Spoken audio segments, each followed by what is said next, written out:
ठीक है, अरे वाह बढ़िया। मंकी मतलब ये मुझे दिखा रहा है कि मतलब आपकी ड्राइंग बहुत ख़राब है, देखिए यही है बंदर, और लगा लो कंपटीशन ड्राइंग का। मतलब ये है मेरी बेइज्जती, देखो बढ़िया है, बढ़िया बढ़िया। अब आप समझिए मैं क्या कहना चाह रहा हूँ।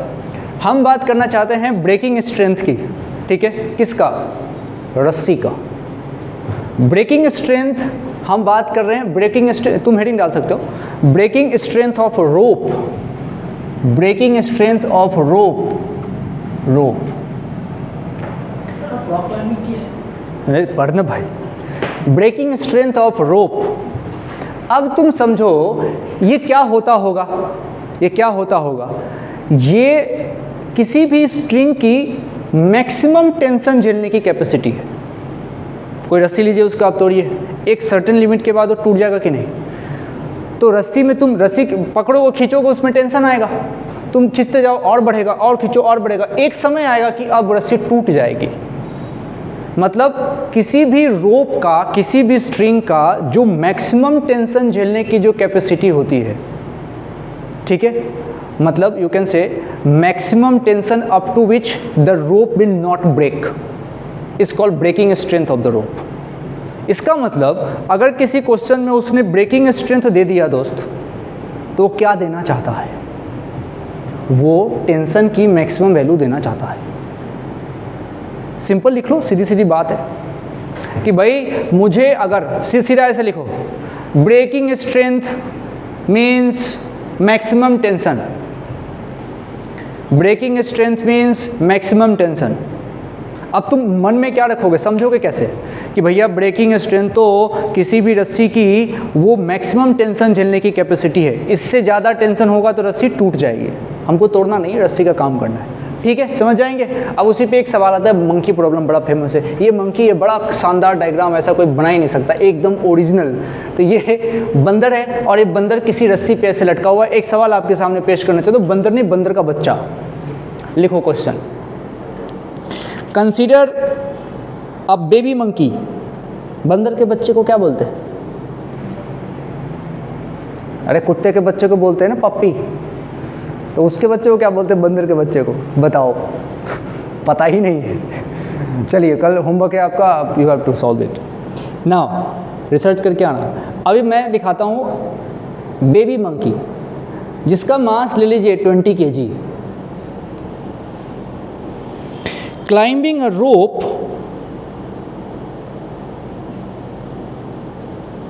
As shown in figure.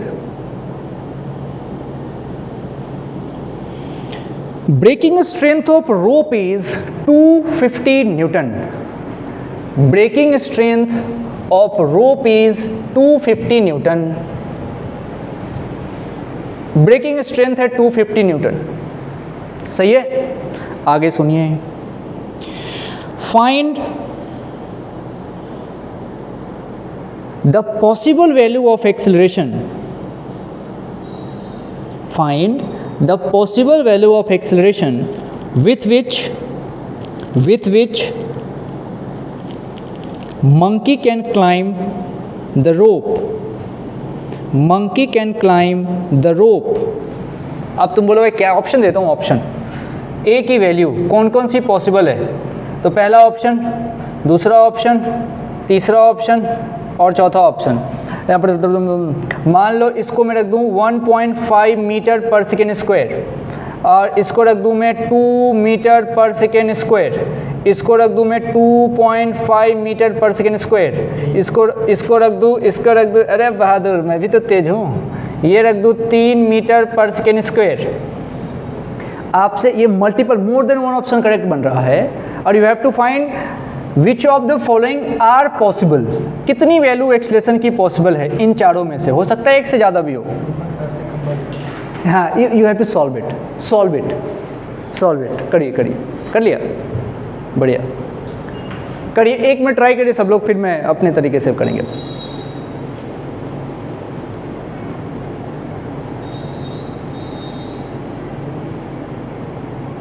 Question में ब्रेकिंग स्ट्रेंथ दे रखा है, मतलब ये मैक्सिमम टेंशन देने का स्टाइल है।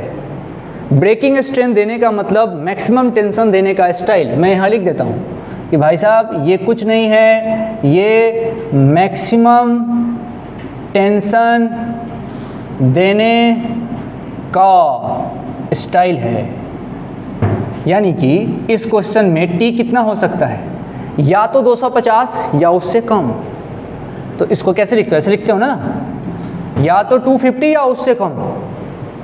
भाई इनइक्वालिटीज के साथ लिखोगे तभी एक्यूरेट आंसर आएगा, तभी वो सॉल्व होगा, नहीं तो एक आंसर बच्चों टी मैक्स निकाल के छोड़ते हैं। अब आप इसको समझ लीजिए, ये है ऐसा, इसको लिख के हमने छोड़ दिया कि भाई मैक्सिमम टेंशन देने का स्टाइल हमारा ये रहा। अब थोड़ा आगे चलते हैं और बंदर को इधर लेके आओ। बंदर मान लो यहाँ है, ये बंदर को एक ब्लॉक मान लिया, पॉइंट मान लिया। बंदर की कहानी समझो। बंदर ने नीचे लगाया होगा mg, बंदर ने नीचे लगाया होगा mg। अब रस्सी से लटका हुआ है तो ऊपर में लगेगा टेंशन। सोचो सोचो सोचो, बंदर का मन ऊपर चढ़ने का है तो ऊपर में वो लगाएगा acceleration.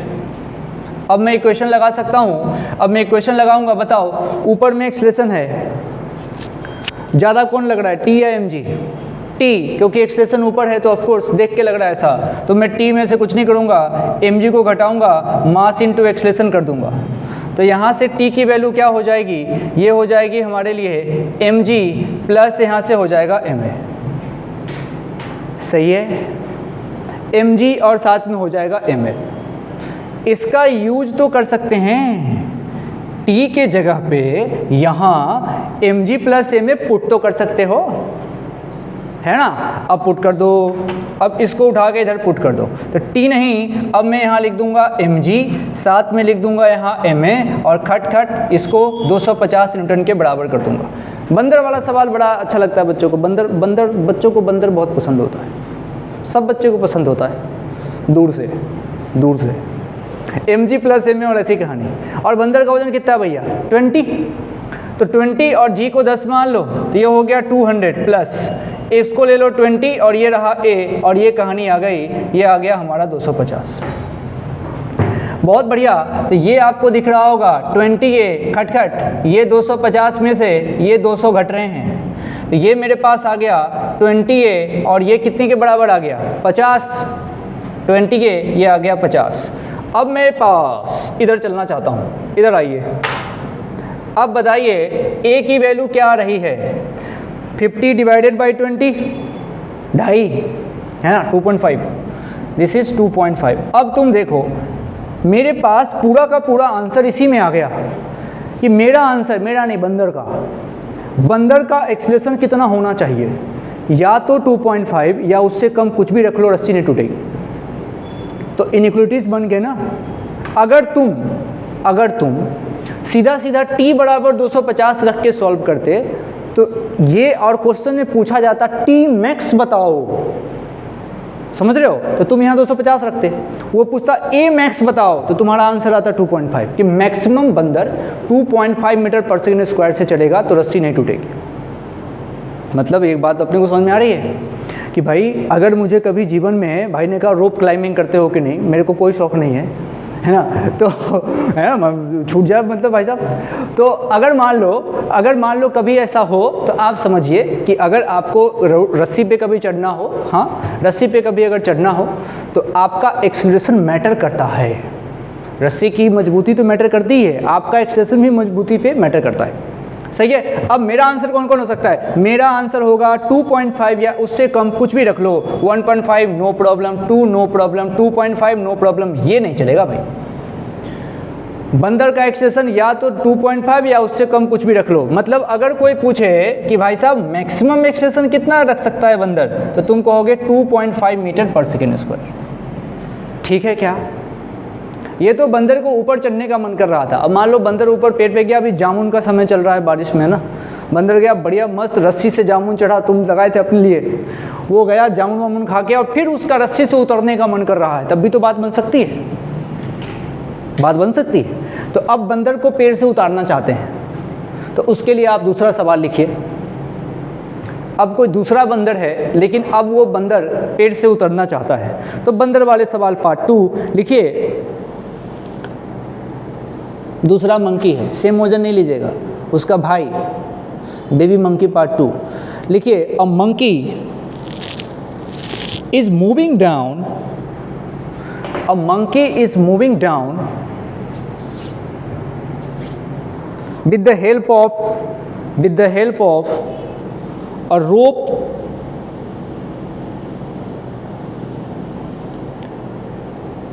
with constant acceleration.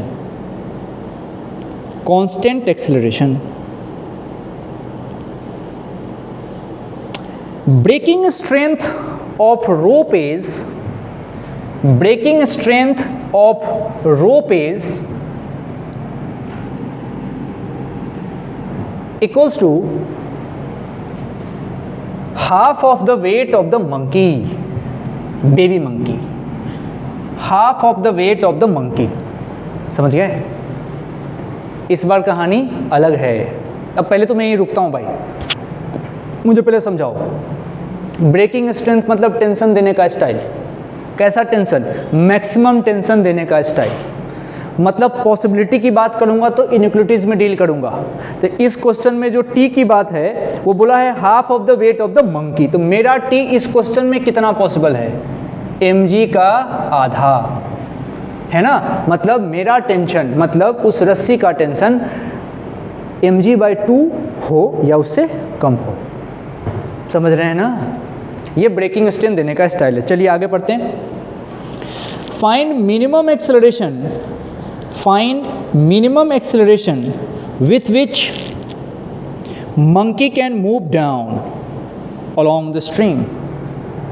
Monkey can move down along the string. अभी बंदर को नीचे आना है तो भैया ये बंदर अब नीचे आएगा ए से. ए भैया सेम स्टाइल खुद से करिए.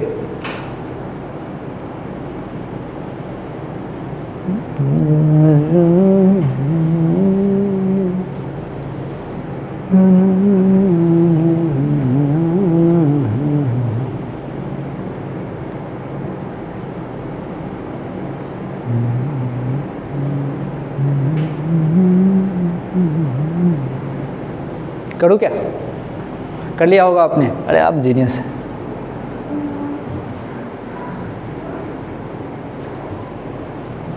देखो आज बंदर नीचे उतरना चाह रहा है खा पी के. इसका मतलब इस mg में से t को घटाना पड़ेगा. क्यों? क्योंकि a नीचे है. मतलब लग रहा है कि mg को ज़्यादा ही होना पड़ेगा. बराबर मास इनटू एक्सेलरेशन. अब आप पकड़ लो यहाँ से mg माइनस ma होगा कौन? मेरा टेंशन. एक इक्वेशन यहाँ से बन के आया. तो उधर में जहाँ पे तुमने t less than equals to रखा है mg/2 वहाँ पे इसकी वैल्यू रख दो. मज़ा आ जाएगा. रख दो. इसको उठा के इधर चिपकाओ. t नहीं, इसके जगह पे लिख दो mg माइनस का ma और ये फटाफट mg/2 के बराबर कर दीजिए. फटाफट mg/2 के बराबर कर दीजिए. mg/2 के बराबर कर दीजिए.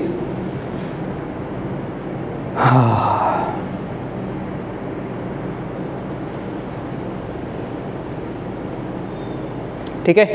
अब तो आप जीनियस हैं. अब मैं कर देता हूँ. ये रहा mg, ये इधर आएगा mg/2 हो जाएगा. अब ये फटाफट इधर जाके ये ma हो जाएगा. अब ये हो जाएगा सिंपल. यहाँ से हो जाएगा ये mg/2 और ये हो जाएगा ma. m से m काट दो.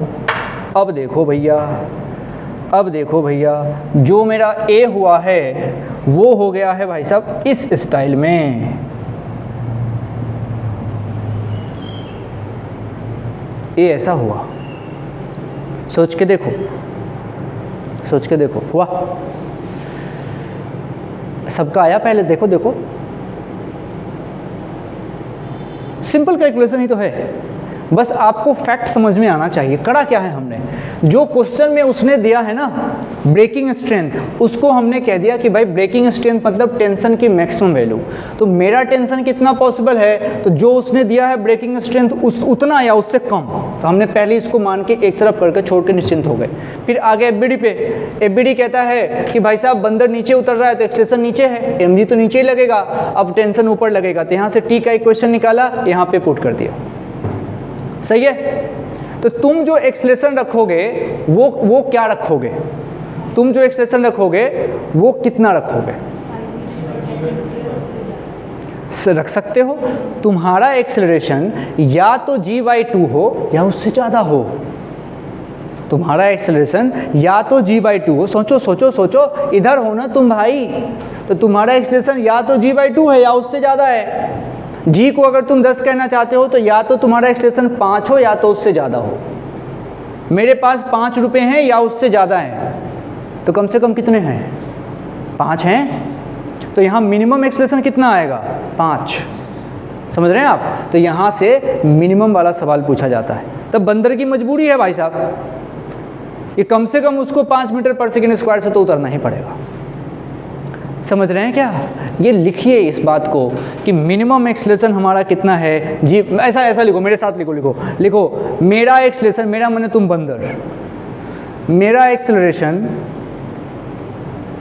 या तो g/2 हो या तो g/2 हो या इससे ज़्यादा हो, या इससे ज़्यादा हो, है ना? इट मीन्स मिनिमम एक्सेलरेशन बराबर g/2। किसी का इच्छा हो तो लिख सकता है 5 मीटर पर सेकेंड स्क्वायर, इच्छा हो तो लिख सकता है 5 मीटर पर सेकेंड स्क्वायर। समझ में आ रही बात? बंदर वाला कैसे करेगा? तो जीनियस हो यार तुम। बंदर वाले सवाल का एक ही नियम है, तुम पहले ब्रेकिंग स्ट्रेंथ पहचानो। ब्रेकिंग स्ट्रेंथ देने का मतलब होता है, ब्रेकिंग स्ट्रेंथ कहीं पे दे दिया तो वो टेंशन की मैक्सिमम वैल्यू देना चाहता है। मैक्सिमम वैल्यू से मैं थोड़ा सा ऊपर जाऊंगा तो रस्सी जाएगी टूट। मुझे तो पॉसिबल वैल्यू ऑफ एक्सेलरेशन की बात करनी है, तो पॉसिबल वैल्यू ऑफ टेंशन सोचूंगा, वो क्वेश्चन में छुपा हुआ होगा। क्वेश्चन ने कह दिया भाई साहब कि ब्रेकिंग स्ट्रेंथ 250 न्यूटन है, मतलब मेरा टेंशन या तो 250 या उससे कम कुछ भी हो सकता है, तो मैं पहले इनइक्विटीज बना लूँगा। उसके बाद बंदर का फोटो बनाऊंगा। बंदर का फोटो बनाना बहुत इंपॉर्टेंट, जिसका बंदर का फोटो सबसे सुंदर होगा उसका आंसर अच्छा आता है। जैसे इसने बंदर का फोटो बनाया, देखो आंसर निकालते। तो सबसे पहले आज होमवर्क में है कि draw the diagram, no draw the photo of बंदर। ठीक है, अब समझो, मान लो जिसको, जो मेरी तरह है, जिसको बंदर का फोटो नहीं आता, वो क्या कर सकता है? तो उसके जगह डॉट बना सकता है। ये रखिए बंदर का एक ऐसा। अब कहानी क्या है? मान लो बंदर ऊपर जाएगा। अच्छा, बंदर ऊपर जाएगा नीचे जाएगा, टेंशन को इस बात से कोई फर्क नहीं पड़ेगा, है कि नहीं? टेंशन हमेशा ऊपर, mg को भी फर्क नहीं पड़ेगा। तो फर्क किसको पड़ा? सिर्फ एक्सेलरेशन के डायरेक्शन को, है कि नहीं? तो उसके अकॉर्डिंग टू नेट फोर्स बराबर मास इनटू एक्सेलरेशन। एक बार टी को लिखो इनइक्विटीज के टर्म में, और उसके बाद यहाँ से उठा के इधर पुट करने का, प्यार से इसको सॉल्व करोगे आंसर आ जाए। सही है क्या? तो बस बंदर वाले सवाल ऐसे कर लेना, मस्ती में कोई दिक्कत नहीं। ठीक है।